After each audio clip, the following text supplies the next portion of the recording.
For reference, madam. On. Children, are you ready? The test is begin. Can you find zebra? You are right. Can you find ant? Ant? Oh, it's wrong. Try again. Why can't we see with our eyes?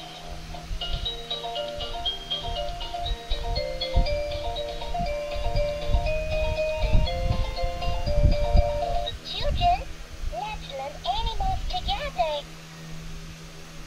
A, ant B, bird C, cat B, dog E, elephant F, fish G, giraffe H, fox I, insect J, giant K, koala L, lion M, monkey N, nightingale O, ostrich T, pig Q, pecker R, rabbit S, snake T, tiger U, unicorn V, vulture W, wolf X, fin Y, yak Z, zebra. Children, let's learn plants together. K, kiwi. Ants in the kitchen. She washes the ants. They are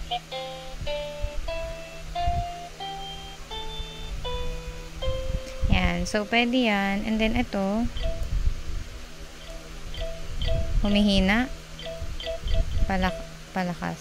Yan. Tapos, ito. Ay, natanggal. Sorry.